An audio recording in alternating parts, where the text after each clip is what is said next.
যদি মধ্যযুগের ইতিহাস অথবা প্রাচীন যুগের ইতিহাস লিখতে চাই, তাহলে সেক্ষেত্রে আমাকে অন্য ভাষার ভাষা জ্ঞান থাকা লাগবে।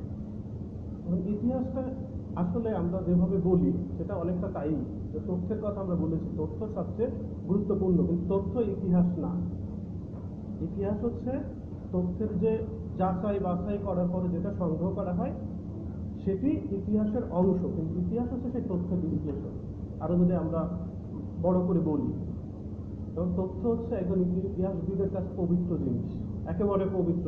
অর্থাৎ একজন ধর্মপ্রাণ মানুষের কাছে যেমন তার ধর্মগ্রন্থ পবিত্র, সেরকম একজন ইতিহাসবিদের কাছে তার তথ্য সেরকম পবিত্র। অর্থাৎ তাকে সেই পবিত্র ভেবে ইতিহাসের তথ্য সংগ্রহ করতে হবে। যে কোনো তথ্য ইতিহাস হবে না। যদি আমরা আজকে বলি রিডিং ক্লাব টেস্টের আজকের এই লেকচার, এটা কি ইতিহাস হবে?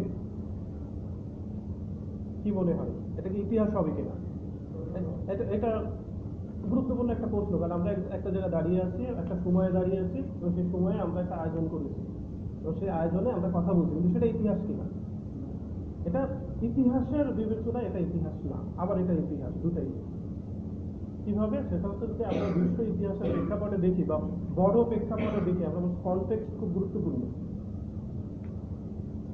বাংলাদেশের ইতিহাসের প্রেক্ষাপটে দেখি, তাহলে এইটা গুরুত্বপূর্ণ না, এটা ইতিহাসের অংশ হবে না। সেটা যদি কেউ অন্তর্ভুক্ত করে সেটা একেবারে অযাচিত বিষয় হবে, অতিরিক্ত বিষয় হবে।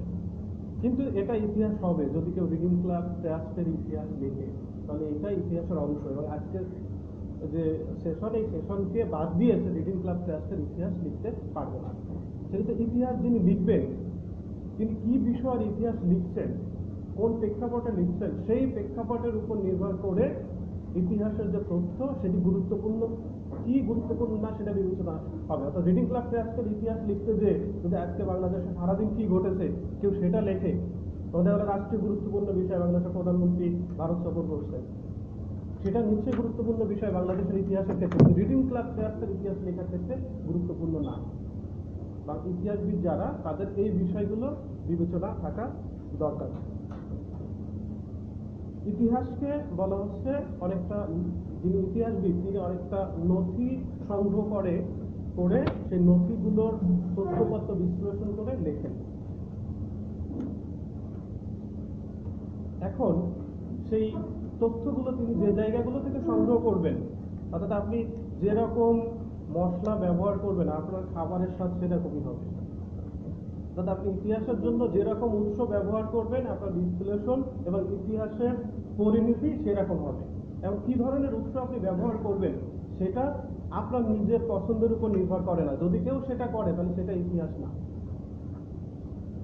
অর্থাৎ আপনি যখন উৎস নির্বাচন করবেন তখন আপনি চিন্তা ভাবনা করলেন যে এই উৎসগুলোতে এক্স ওয়াই জেড উৎসতে আমার পূর্ব সিদ্ধান্ত, আমি যেটা নিয়ে কাজ করতে চেয়েছি সেই বিষয়ের উপরে, সেই বক্তব্য উপর লেখা আছে, আমি সেই এক্স ওয়াই জেড সোর্সগুলো নিব, আর বাকি যেগুলো আমার বক্তব্যের বিপক্ষে যায় আমি সেগুলো নেব না। তাহলে সেটি ইতিহাস হবে না। ইতিহাস যিনি লিখবেন তিনি সেই তথ্য, আমি প্রথমে বলেছি তথ্য ইতিহাসবিদের কাছে পবিত্র বিষয়, সেই কারণে তাকে তথ্য যাচাই বাছাই করে সেগুলো সব জায়গা থেকে সব তথ্যগুলো তাকে দেখতে হবে। তিনি হয়তো গ্রহণ নাও করতে পারেন, কিন্তু তাকে সব জায়গার তথ্যগুলো যাচাই বাছাই করতে হবে। এটা নিয়ে হয়তো আরো অনেক বড় কথা বলা যাবে। যারা ইতিহাস নিয়ে কাজ করবেন তারা সেই বিষয়গুলো জানবেন ধীরে ধীরে। বাংলাদেশের প্রেক্ষাপটে বলা যায় যে আমরা ইতিহাস লিখেই হয়তো 4-5টা বই নিয়ে সেই বইগুলো দেখে আর একটা নিজের মতো করে তৈরি করি, এবং তাতে যে সমস্যাটা তৈরি হয় সেক্ষেত্রে আমি আরেকটা গল্প বলি, সেটা সবচেয়ে সুবিধা হবে। একবার বিশ্ববিদ্যালয়ে জাতিসংঘ পড়ানো হচ্ছে, তো জাতিসংঘ আপনারা দেখবেন যে বর্গজ্জাটা লেখা হয়, যদি কেউ হাতে লেখে হওয়ার মতো করে অনেক সময় বর্গজ্জা লেখা হয়, তবে দেখেছেন এইভাবে লিখলে হওয়ার মতো হয়। তো বিশ্ববিদ্যালয়গুলোতে এখন যেটা হয় সেটা হচ্ছে একেবারে ওই যেটা বলা যায় যে ট্রেডিশনাল ফটোকপি নোট পড়া হয়, এমনকি প্রাইমারি সোর্স তো পড়া হয়ই না, পাশাপাশি সেকেন্ডারি সোর্স অর্থাৎ যে বইগুলো আছে সেগুলো পড়া হয় না, ফটোকপি নোট পড়া হয়। অর্থাৎ 5 প্রজন্ম আগে বা 10 বছর আগে কেউ একজন জাতিসংঘের উপর একটা নোট লিখেছিল, এই বর্তমান প্রজন্মে যারা জাতিসংঘ নিয়ে বিশ্ববিদ্যালয়ে পড়তেছে তারা ওই নোটের ফটোকপি করতেছে বছর পর বছর। তো ওইটা যখন একজনের হাতে গেছে তখন ওই বরগজ্জাটা ঠিক বোঝা যাচ্ছে না, তো ও মনে করছে এটা বরগজ্জা না, এটা হ হবে, তো লিখেছে হাতি সঙ্গ। তো এরপরে আরেকজন করেছে কি, সেইটা পরের বছর ফটোই করছে, ফটোই করে সে চিন্তা ভাবনা করতেছে যে হাতি সঙ্গ, ও আবার যার কাছে নোট সংগ্রহ করছে ও খুব বেশি পড়ালেখা করে না, তো অন্যদিকে ঘোরাঘুরি করে। তো মনে করছে যে ভাই তো ভালো পড়ালেখা জানে না, মনে হয় ভুলে হাতি লিখছে, এটা তো হস্তি হবে, কারণ হাতি শুনতে কেমন কেমন লাগে, ও লিখছে হস্তি সঙ্গ। সেইটা পরের বছর আরেকজনের হাতে পড়ছে, সে আবার রাজনীতি করে, তো সে ওইটা পড়ছে হস্তি সংঘ, হস্তি সংঘ কার্যাবলী কবে গঠিত হয়েছিল কিভাবে পড়ে সে পাস টাস করে চলে গেছে, যে গ্রামে ইউনিয়ন পরিষদে দাঁড়ায় চেয়ারম্যান হয়ে গেছে। এখন কোনো একটা প্রেক্ষাপটে সে বক্তৃতা দিচ্ছে স্কুলে, যে হস্তি সংঘের গঠন এইভাবে হয়েছিল, হস্তি সংঘ এই কার্যক্রম করছে, বাস্তবায়নে হস্তি সংঘের এই প্রভাবের কারণে আমাদের এই সমস্যাগুলো তৈরি করছে। তখন আরেক ছাত্র পাশ থেকে বলছে যে হস্তি সংঘ হচ্ছে জাতিসংঘ হবে, অন্যরা বলছে ঢাকা বিশ্ববিদ্যালয় থেকে পড়ে আসছে বা জগন্নাথ বিশ্ববিদ্যালয় থেকে পড়ে আসছে, ও যেটা বলছে ওটাই সঠিক। এখন বাংলাদেশের ইতিহাস চর্চাকে যদি আমরা আলোচনা করি তাহলে অনেকটা এরকমই, অর্থাৎ আমরা মৌলিক উৎসের কাছে না যাওয়ার কারণে আমাদের ইতিহাসের অনেক জায়গায় আমরা সঠিক ইতিহাসটা বলতে পারছি না। আমি একটা উদাহরণ দিই, সেটা বেশি দিলে আবার এমনি আমি আমার উপরে অনেকে খুবই ব্যস্ত ইতিহাসবিদরা, কারণ আমি আমার বই যখন লিখেছি তখন আমি অনেকজনের প্রবন্ধ সম্পর্কে লিখেছি যে তারা তথ্য উপাত্ত না ব্যবহার করে লিখেছে। একটা উদাহরণ দিই, সেটা হচ্ছে একটা প্রবন্ধে, বাংলাদেশ ইতিহাস পরিষদেরই একটা প্রবন্ধে লেখা হয়েছে যখন ফখরুদ্দিন মোবারক শাহ শাসনা বলে তিনি সিলেটে গিয়েছিলেন এবং সিলেটে অভিযান করেছেন, এবং তার সাথে শাহজালালও সিলেটে গিয়েছিলেন। অর্থাৎ শাহজালালের ঘটনা ফখরুদ্দিন মোবারক শাহর ঘটনার অনেক আগের ঘটনা, কিন্তু সেই প্রবন্ধকার যখন লিখেছেন এবং আমি তাকে যখন প্রশ্ন করেছি যে আপনি যে তোমার পরিচিত, আপনি এই তথ্যটা কোথায় পেয়েছেন, কারণ এটা একটা নতুন তথ্য, তখন তিনি আমার কোনো সদুত্তর দিতে পারেননি। কারণ একটা তথ্য, নতুন তথ্য যখন আপনি ব্যবহার করবেন তখন অবশ্যই সেটা মৌলিক উৎস হতে হবে। তো এরকম আরো অনেকগুলো ঘটনার আমি সম্মুখীন হয়েছি। আমার বইতে আমি অন্তত 3-4 জনের কথা লিখেছি যারা সরাসরি আমার শিক্ষক, কিন্তু একজন ইতিহাসবিদ যখন কাজ করবেন তখন তিনি এই কথা বলার কারণও এটা, ইতিহাসবিদ যখন কাজ করবেন তখন তিনি কোনো ব্যক্তির কে কি লিখেছে সেটা তার কাছে বিবেচ্য বিষয় হবে না। এই জন্য বলা হয় ইতিহাসবিদ যে বিষয়ে কাজ করবেন তিনি সে বিষয়ে অজ্ঞ হবেন। কোনো পণ্ডিত ব্যক্তির ইতিহাস লেখার দরকার নেই, কারণ তিনি জানেনই, তিনি তো আগেই একটা সিদ্ধান্ত নিয়ে বসে থাকেন লেখার আগে যে আমি এই বিষয়গুলো জানি, ঘটনায় এই ঘটনা এটা ঘটছে, তাহলে তো তার নতুন করে আর কিছু সিদ্ধান্ত দেওয়ার থাকে না, পূর্ব সিদ্ধান্ত নিয়েই তো তিনি ইতিহাস লিখতে বসেছেন। এজন্য বলা হয় যে একজন যিনি ওই বিষয়ে অজ্ঞ, কোনো জ্ঞান নাই, তিনি যদি ইতিহাসটা লেখা শুরু করেন ওই বিষয়ের উপরে, তাহলে তিনি যিনি জানেন তার চেয়ে ভালো ইতিহাস লিখতে পারবেন, কারণ তার কাছে পূর্ব কোনো সিদ্ধান্ত থাকে না, তথ্যপত্র যাচাই বাছাই করেন, করার পরে তিনি যে তথ্যপত্র পান তার প্রেক্ষিতে বিশ্লেষণ করেন। এটা মানে আরো যদি কথা বলতে চাই অনেক কথা বলা যাবে, কিন্তু আমার যেহেতু আরো একটি বিষয়ে কথা বলতে হবে উৎসগুলো সম্পর্কে। এখন ইতিহাস সাধারণত আমি বলি, অনেক সময় ছাত্রদেরই বলি যে জ্ঞান জ্ঞান তাই যেটা প্রশ্নের সৃষ্টি করে বা নতুন জ্ঞানের সৃষ্টি করে, যেটা প্রশ্নের সৃষ্টি করে না বা ওই জ্ঞান থেকে আরেক নতুন জ্ঞানের সৃষ্টি হয় না, সেটা আসলে জ্ঞান না। ইতিহাসও তাই, ইতিহাস তো জ্ঞানের অংশ। ইতিহাস তাই যে ইতিহাস প্রবন্ধ অথবা যে গ্রন্থটি পড়ার পরে পাঠকের মনে প্রশ্নের উদ্বেগ ঘটে না, সেটা ইতিহাস না, সেটা ইতিহাস লেখনীয় না, তা সেটাকে ইতিহাস হিসেবে বিবেচনা করার সুযোগ নেই। ইতিহাস নতুন আরো ঐতিহাসিক প্রশ্নের জন্ম দিবে। যদি কারোর লেখা, কারোর প্রবন্ধ, কারোর বই সেই ঐতিহাসিক প্রশ্নের জন্ম দিতে পারে, তাহলে সেই গ্রন্থটিকে বা সেই প্রবন্ধটিকে ইতিহাসের একটি কাজ হিসেবে বিবেচনা করা যেতে পারে। তাই ছাড়া আমি বছরের পর বছর অনেক কিছু লিখলাম, একই জিনিস বারবার লিখলাম, সেটা আসলে ইতিহাস না, অথবা 5টি বই 7টি বই দেখে লিখলাম, সেটা ইতিহাস না। এরপরে যে জায়গার কথা বলছিলাম মৌলিক উৎসের কথা, মৌলিক উৎসের জন্য ভাষা গুরুত্বপূর্ণ। ভাষা কেন গুরুত্বপূর্ণ সেটার একটা উদাহরণ দিই, আর একটি গল্প বলি। আমি আজকে অনেকগুলো গল্প বলবো। কোনো এক এলাকায় একবার একটা উদ্যোগ গ্রহণ করা হলো যে জনসংখ্যা কমানো হবে। তো এটা বিশ্ব ব্যাংকের বা যে কোনো একটা বাইরের একটা প্রজেক্ট। তখন তারা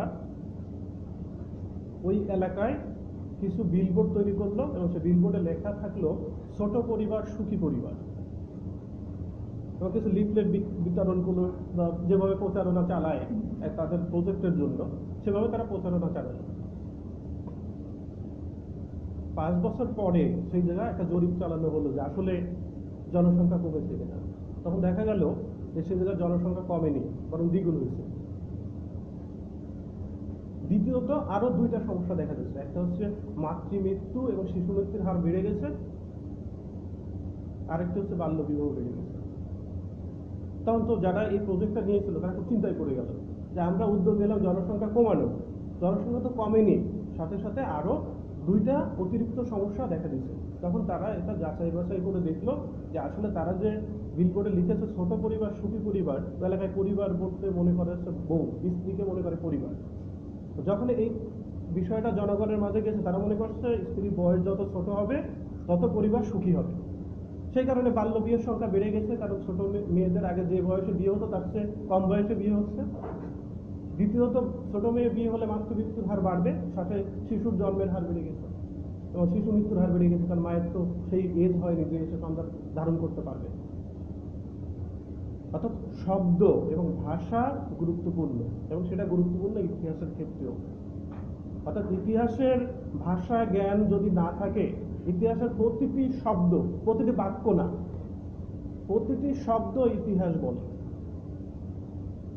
অর্থাৎ একটা উৎসের প্রতিটি শব্দ ইতিহাসের উপাদান, বাক্য না, প্যারা না, অথবা কোনো একটা বই না। একটা শব্দ ইতিহাসের একটা জায়গাকে পরিবর্তন করে দিতে পারে। সেখানে একজন ইতিহাসবিদের ভাষা জ্ঞান গুরুত্বপূর্ণ, এবং কোন প্রেক্ষাপটে কোন জায়গায় এই সোর্সটা লেখা হয়েছে এবং সেই জায়গায় এই শব্দগুলো কিভাবে ব্যবহৃত হতো সেটা একজন ইতিহাসবিদকে জানতে হয়। অর্থাৎ একজন ইতিহাসবিদ একসাথে ইতিহাসবিদ, পাশাপাশি ভাষার ও পণ্ডিত, তাছাড়া তিনি ইতিহাসবিদ হতে পারবেন না, সেটা সম্ভব না। সেই কারণে বাংলাদেশের আমরা যদি সুলতানি আমলের ইতিহাসের কথা বলি, এই বিষয়ে আরও অনেক অনেক কথা বলা যাবে, কিন্তু যেহেতু আমি আরও একটা বিষয়ে কথা বলতে হবে, ইতিমধ্যে সম্ভবত সময় কতটুকু, মাঝে মাঝে সময় বললে কি বলবো, 17 মিনিট। ইতিহাসবিদের এই শব্দ জ্ঞান বা ভাষা জ্ঞান এই জন্য দরকার। এখন বাংলাদেশের সুলতানি আমলের ইতিহাস যদি আমরা জানতে চাই, আমি প্রথমে বলেছিলাম যে আব্দুল করিমের সুলতানি আমলের ইতিহাস বইটা বলে আমি চলে যাব, কারণ ওই বইতে সোর্স সম্পর্কে সব আছে। এখন আব্দুল করিমের পরে আরেকটি বইয়ের উদাহরণ আমি কেন দিতে পারছি না? অর্থাৎ আমি তো আরো বলতে পারতাম যে আব্দুল করিমের সাথে আরো একটি বই আছে, সেটাও আমি বলবো। আব্দুল করিমের বই লেখা হয়েছে 87 সালে, সম্ভবত বাংলা একাডেমি থেকে তার সর্বশেষটা বের হয়েছে। 87 থেকে যদি আজকে আমরা বিবেচনা করি, 2019 কত সাল? 33 বছর। আব্দুল করিমের বইটা নিজেই এখন ইতিহাস হতে চলেছে। আরেকটি বই বাংলার ইতিহাসে সুলতানি আমলে আমরা খুবই রেফারেন্স হিসেবে ব্যবহার করি, মমতাজুর রহমান তরফদার হোসেন শাহী বেঙ্গলের উপর তার লেখা বই। সেই বইটিও প্রকাশিত হয়েছে পাকিস্তান আমলে 67 সালে, এবং পরবর্তীতে সম্ভবত সংস্করণ আরেকটা বের হয়েছে বাংলাদেশের সময় 99 দিকে, কিন্তু সেটিও এখন আরেকটা ইতিহাস। এবং দুটা বইকে যদি আমরা বিবেচনা করি, তাহলে বাংলাদেশের সুলতানি আমলের ইতিহাসে দুইটা বই মৃত। অর্থাৎ সুলতানি আমলের ইতিহাসে তারা যখন বই লিখেছে আর বর্তমান সময়ের বই, মানে তথ্যপত্র যত আবিষ্কৃত হয়েছে আমরা পেয়েছি, সেই অনুসারে দুইটা বই মৃত, ফেলে দেওয়ার কথা, কিন্তু আমরা সেটাই করাই, কারণ আমাদের নতুন কিছু নাই। এরপরে অনেক মুদ্রা আবিষ্কার হয়েছে, অনেক শিলালিপি আবিষ্কার হয়েছে, যেগুলো দিয়ে তারা যে বক্তব্য বলেছে সেই বক্তব্যর যথার্থতা মানে খণ্ডন করা যাবে, কিন্তু আমরা সেটা করতে পারিনি। কেন করতে পারিনি? আমরা যে বাংলাদেশের বলি যে বিশ্ববিদ্যালয়গুলোর, আমি বললে হয়তো আমার সহকর্মীরা রাগ করবে, বাংলাদেশের বিশ্ববিদ্যালয়গুলোর যে পড়ালেখার মান, সেইটার কারণ অর্থ না। অর্থাৎ ইতিহাস চর্চার জন্য প্রতি বছর কয়েক কোটি টাকা ফান্ড দরকার নেই, কিন্তু আমরা কেন বাংলাদেশের ইতিহাসেও বিশ্ব সেরা না? অর্থাৎ যদি আমরা র্যাঙ্কিং করি ইতিহাস চর্চার ক্ষেত্রে, তাহলে আমরা কি বাংলাদেশের ইতিহাসে বাংলাদেশের কোনো ঐতিহাসিক বই বিশ্বের যতগুলো লেখা বই তার ভিতর সেরা বই এটা বলতে পারি? কেন পারবো না? কারণ এটা তো তার দেশ, বাংলাদেশ।